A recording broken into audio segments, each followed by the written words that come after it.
I arrived with flowers, and the wrong kind of optimism. The house looked exactly like my childhood memory wanted it to look. Porch light glowing, wind chimes gossiping, the front door open to warm air and louder voices. A banner arced over the entryway. Happy 60, MOM, and the smell of cinnamon and roast chicken spilled into the evening like a promise no one intended to keep.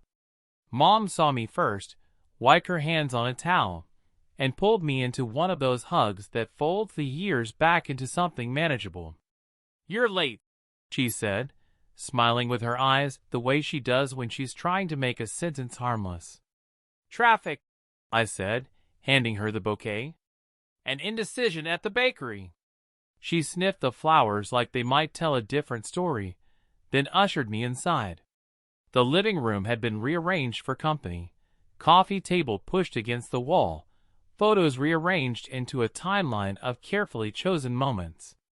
I recognized every frame. I knew which ones were missing, too. Relatives gathered in clusters, arranging themselves by history. The cousins who still wore high school on their sleeves, the aunts who had never forgiven each other for anything, the neighbors who collect invitations the way other people collect stamps. I moved through them like a tour guide who'd lost the map but kept the voice. She kept touching my arm as she introduced me, her gentle cue to smile, her reminder that this was a celebration and I should play my part. Dad stood by the mantel with a paper plate of cheeses, nodding politely at a joke someone had told him last year. He looked smaller than the last time I'd seen him. Or maybe I was the one who changed size. "Speech later?" Mom said, half asking, half commanding. "Nothing grand. Just a few words." "About how you invented birthdays?" I asked. "About how you were always my easiest child," she said, eyes shining. There's a particular kind of gravity that exists in families, a pull toward the roles we were assigned before we could speak. I felt it settle on my shoulders as the doorbell rang again and Mom darted away. In the dining room, my sister, Naomi, arranged candles with the precision of a surgeon and the impatience of someone who believes the candles owe her something. She hugged me without stopping the choreography. "You made it," she said. "Good. You can help with drinks." I poured, I smiled. I shook hands with people who felt familiar because I've known versions of them all my life. When I finally set my coat on the banister, a corner of paper peeked from the pocket, a folded letter I had found that morning while cleaning my apartment, the one Mom wrote me during my first semester of college. "Pursue what makes you steady, not what makes you loud." I slid it deeper and tried to ignore the aftertaste of that sentence. The night clicked into place. Appetizers, a toast from Aunt Mara that was more about her than the guest of honor, a slideshow compiled by Naomi that moved through decades like a brisk walk, baby, birthday, graduation, wedding, another birthday, another wedding, and then us, me and Naomi, caught between their smiles like punctuation. At one point, I slipped down the hall to the bathroom and caught my reflection in the mirror, tie a little crooked, hair trying to remember what it did when I was 25, eyes older than the number on my driver's license. There was a measure of fatigue that didn't belong to the day. It belonged to the past 10 years, jobs that demanded correctness, friendships that survived on group chats, a relationship that dissolved so efficiently we forgot to fight. I splashed water on my face and breathed the way an app once taught me. When I stepped back into the hall, a man I didn't recognize stood at the coat rack, staring at an old family photograph like it owed him money. Tall, gray at the temples, causal suit that didn't seem to know whether it wanted to impress or apologize. He noticed me noticing him and smiled with polite distance. "Excuse me," he said. "Wrong room. Looking for the restroom. 2 doors down," I said. "On the left." He thanked me and moved past with the careful gait of someone measuring a room not for space but for exits.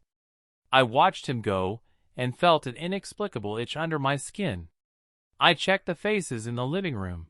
neighbors, coworkers, relatives by marriage, the usual orbit. No one seemed to claim him. Mom tapped her glass with a fork. The house shushed itself. She didn't need a microphone. "Thank you for being here," she said, and her voice did that thing where it found the center of a room and made it warmer. "I was told 60 would feel like a cliff. Turns out it's a porch.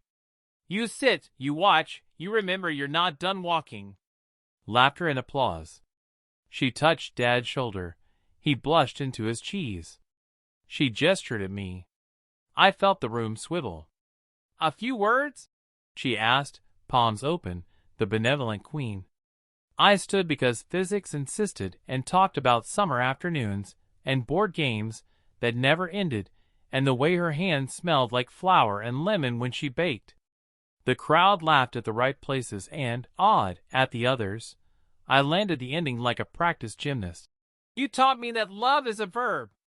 She hugged me, and the room ate cake. That should have been the whole story. It almost was.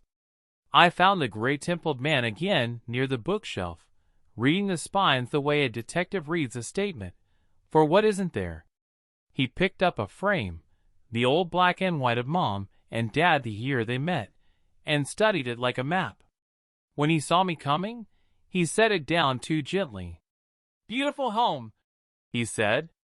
"Thank you," I replied. "I'm sorry, we haven't met." He extended a hand. "I'm Daniel," he said. "Friend of your mother's." The sentence knocked quietly. I let it in. "I'm her son," I said, taking his hand. His grip was warm, deliberate. He didn't squeeze to prove anything. "Of course," he said. "You look familiar." "You too," I said without meaning to, and we both let the oddness sit there. Naomi called from the kitchen, a plate of candles trying to escape her. I excused myself to rescue wax from carpet. When I looked back, Daniel was gone, swallowed by a crowd that couldn't possibly have digested him so quickly. The cake parade assembled, lights dimmed, candles glowed, voices stacked into a ragged chorus. Mom closed her eyes to make a wish, and for the first time in my life, I wondered what kind of wish you make when most of your life is already on display. As the slices made their way through the room, Daniel appeared beside Mom, said something that bent her smile into a different shape, and she nodded too fast. He didn't take cake. He took a step back, hands in his pockets, and watched our family from a distance that felt measured in years, not feet. I drifted toward the kitchen not because I needed anything but because kitchens are where truth leaks out of parties. Naomi was already there, rerouting plates, snapping at an uncle who always thinks he's being helpful. She handed me a stack of forks, and the look we learned when we were kids to say later without moving our mouths. "Who's Daniel?"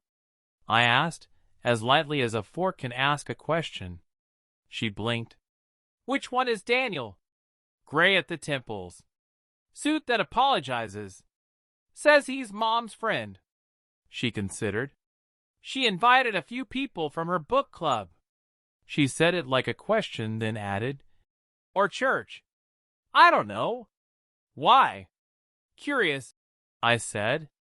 "He looks invested." "In Mom?" Naomi smirked. "Get in line." We laughed because that was safer than the other thing. I carried forks back to the dining room and placed them beside plates with the precision of a person who needs a job to do when the room starts shifting. When I looked up, Mom and Daniel were gone. I found Dad by the back door, looking outside into the square of night beyond the porch light. "Everything okay?" I asked. He nodded too quickly. "Fine," he said. "Just drafty." He closed the door because it was something to close. "Do you know Daniel?" I asked. "Who?" he said, then pretended to remember. "Aw, from the library, I think. Your mother knows everyone."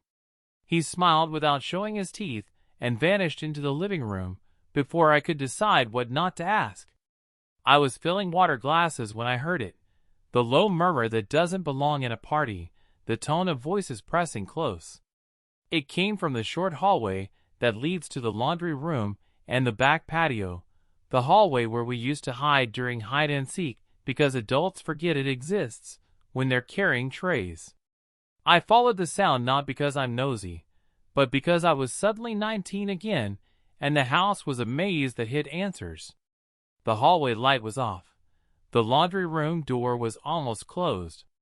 Voices sifted through the sliver. "Thought we agreed," a man said. "Daniel." That deliberate warmth strained into something thinner. "I didn't invite you to make a scene," Mom said, and her voice dropped its smile like a mask. "You shouldn't have come." "I came to wish you a happy birthday," Daniel said. "Liar," she snapped. "You came to remind me of a promise you think I broke." Silence held too long to be comfortable. He spoke again, softer. "He deserves to know." A glass shifted on a shelf. Mom's sigh filled the room. "No, he deserves a family," she said. "And he has one. He also has a father," Daniel said. My hand found the wall to steady itself. The drywall felt like water. Mom's voice went low and dangerous. "Don't you dare. You wanted stability," he said. "I gave you that. For 30 years I stayed away. I kept the secret. I took the villain's role in a story no one read. But I won't be the ghost at my own grave for the rest of my life." "He's here. I'm here. You will ruin everything," she hissed. "Do you understand what you're asking me to lose?" "You," he said, and I could hear the heartbreak in the single syllable. "Ask me to lose him." The hallway spun just enough to make me hate gravity. A guest laughed in the living room, high and bright, proof that sound can be cruel without meaning to be. I pressed my palm flat to the wall again, like I could hold the house still if I pushed hard enough. Mom's voice rose, finally fraying. "You don't get to walk in here after all these years and—" "I won't shout," he said. "I won't humiliate you. But I will not go another year pretending I'm a stranger." "You are," she said, and the word clipped the air clean. "By choice." "By your demand," he replied. Something in the room shifted, footsteps, the scrape of a chair, the decision to end a conversation or begin a war. I backed away on instinct, the way you do when you're about to be caught with your ear to a door. In the dining room, the slideshow had given way to karaoke. A cousin named a song I used to love. I stepped into the noise and let it cover me like a tarp. When I looked back down the hallway, the laundry room door opened a fraction. Mom emerged first, smoothing her sweater, smile already repaired. Daniel followed a beat later, hands empty, face a map of roads that didn't connect anymore. Mom intercepted a guest with a laugh too bright. Daniel disappeared toward the front hall, like someone retracing steps in the dark. I stood beside the dessert table and watched the two of them from opposite ends of the room. The woman who taught me honesty is a verb, and the man whose voice had just given me a vocabulary I didn't know I needed. The floor felt oddly tilted, like the house had developed a slope under all this weight. When Naomi brushed past, I caught her sleeve. "After," I said. "We need to talk." She rolled her eyes. "About what?" "Moms need to control oxygen usage." "About Dad," I said, and my voice must have told her something my words didn't because she stopped joking. "What about Dad?" "Later," I said, "or we'll never stop." The night reassembled itself around the gap I couldn't unsee. People sang badly. Dad danced with Mom, slowly. Daniel lingered near the door, as if deciding whether to step back into the life he'd abandoned or let it seal shut. He left quietly. Mom didn't watch him go. Or maybe she did, with something other than her eyes. I felt the letter in my coat pocket again, the one she wrote me when I was 18, and wanted to tear it in half for every sentence that told me steadiness mattered more than truth. I didn't. I carried plates. I made small talk. I took photos of people who had no idea how carefully curated their own lives looked from the outside. By the time candles burned down to commas and guests began telling each other how early they had to wake up, I'd made a decision, or perhaps the decision had made me. I would not break anything on guesses. I would not become a headline in my own family. But I would follow the thread he dangled and see where it led when there were fewer eyes. As I hugged Mom goodnight, her hands trembled against my back. "Drive safe," she said, and it sounded like "don't go anywhere dangerous." "I won't," I said. We both lied a little. The last of the guests clustered near the door, doing the choreography of leaving. One more story, one more hug, one more promise to see each other more often. I stood in the archway and watched the house try to put itself back together. The banner sagged on one side. The joke felt obvious.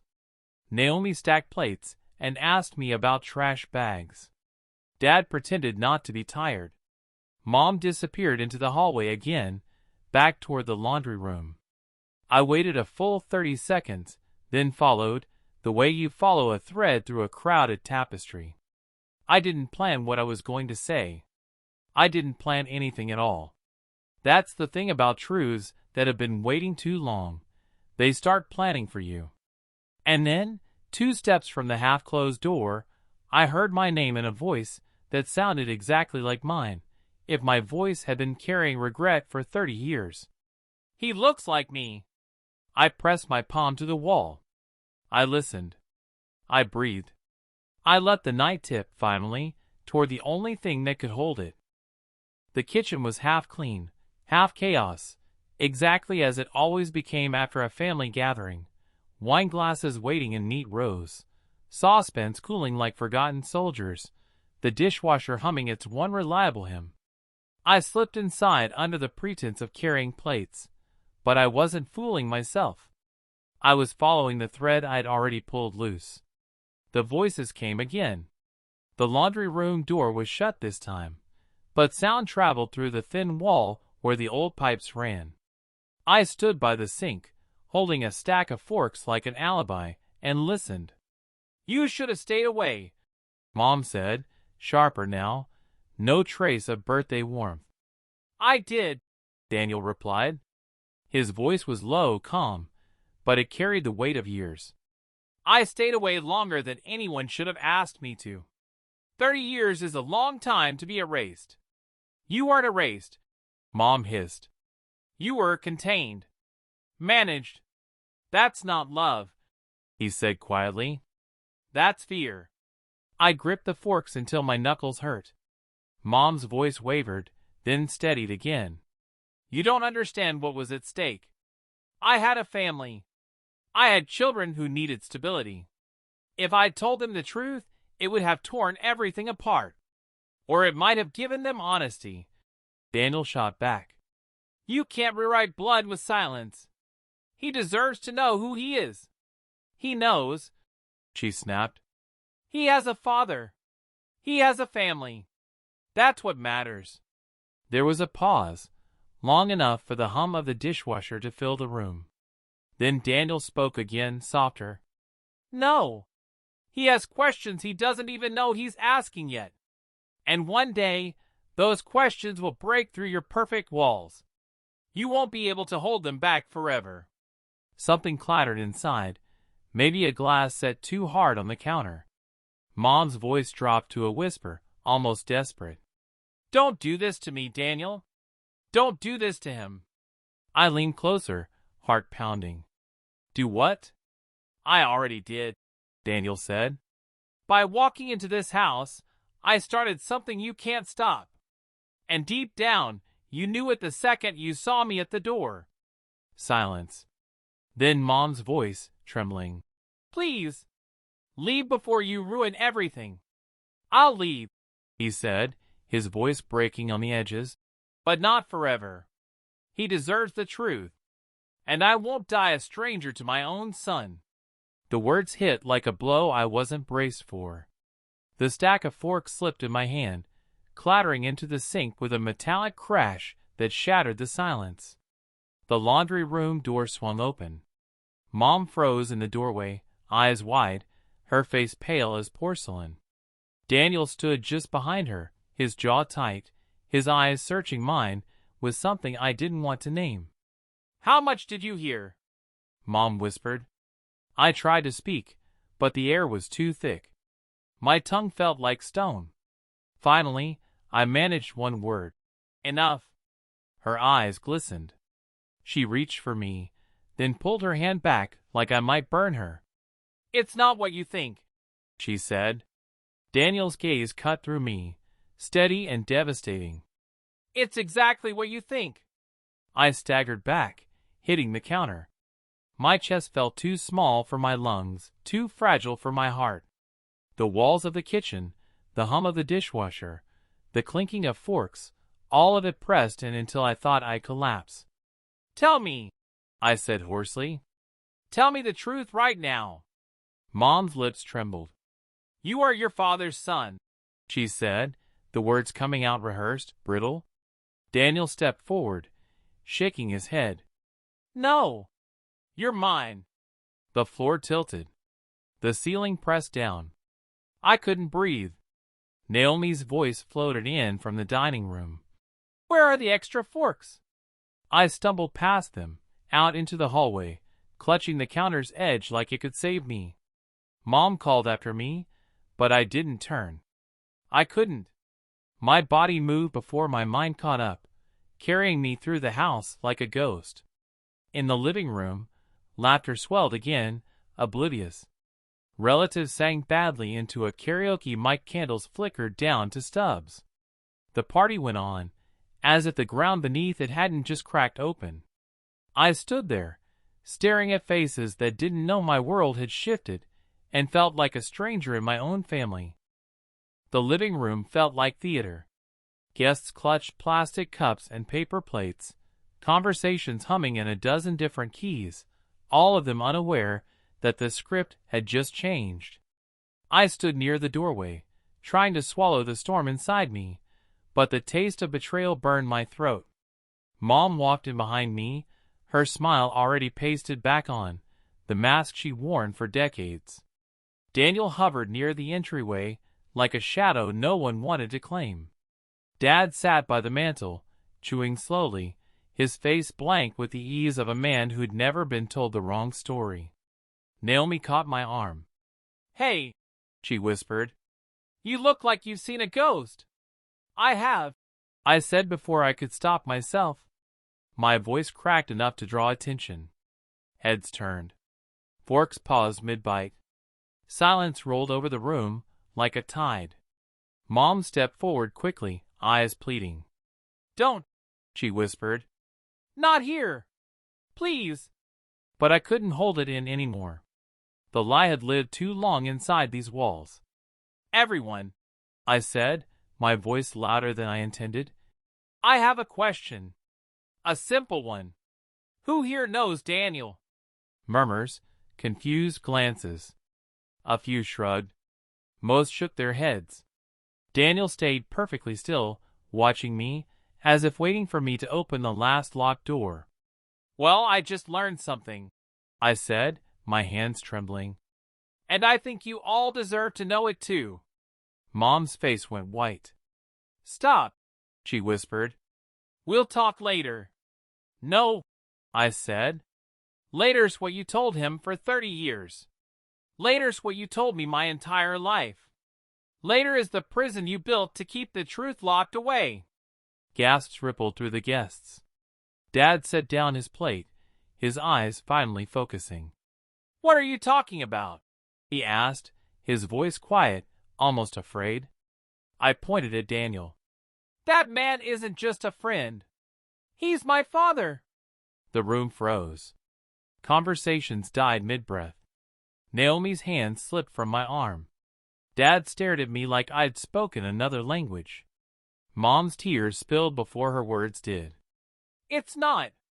It is," Daniel said, stepping forward. His voice was steady, but his eyes were wet. "I should have told you sooner. I should have fought harder. But I didn't. And for that, I'm sorry." Chaos erupted.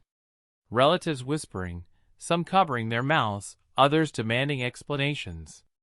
Naomi backed away, her face pale as chalk. Dad stood up, his hands shaking, his world collapsing in front of strangers. Mom reached for him, but he stepped back. "Is it true?" he asked, his voice breaking. Her silence was answer enough. He turned and left the room, shoulders hunched, disappearing down the hallway like a man twice his age. Mom collapsed into a chair, sobbing openly now, the mask finally gone. Naomi sank beside her, stunned, broken. Guests began excusing themselves, some hugging awkwardly, some leaving quickly, the party dissolving into whispers and stares. I stood there, the center of a storm I hadn't chosen, my chest hollow, my heart raw. Daniel tried to approach me, but I raised a hand. "Not tonight," I said. "Not after all this." His face crumpled. He nodded and walked out, his footsteps echoing down the hall, fading into the night. The living room emptied, leaving only broken decorations, wilted flowers, and the echo of truths no one wanted. I walked until my legs ached. Past parked cars, past glowing windows where other families ate in peace, past laughter that belonged to strangers. The night air bit at my lungs, sharp and clean. I found myself in the small park near the house, the one where Mom used to push me on the swings. The same swing creaked under me now as I sat, older, heavier, carrying the weight of a truth I hadn't asked for. I pulled a letter from my coat pocket, the one Mom had written me when I was 18. The handwriting was the same as the one on the grocery lists pinned to the fridge, the same as the birthday cards. Pursue what makes you steady, not what makes you loud. I tore it in half. The paper ripped too easily. For the first time, I understood what I really wanted. Not steadiness, not silence, not curated lies. I wanted the truth, no matter how ugly it was. Because lies had stolen 30 years of my life. Lies had stolen the man I thought my father was. Lies had turned my family into actors in a play they didn't know they were performing. I looked up at the night sky, the stars blurred by city haze. Somewhere out there was a man who shared my blood. Somewhere back in that house was a man who had raised me anyway. And in the middle was me, caught between fathers, between truths, between the life I thought I knew and the one I just inherited. The swing groaned as I pushed off gently, the motion carrying me forward into the dark. I didn't know where this road would lead, but for the first time in my life, I knew it wouldn't be built on lies.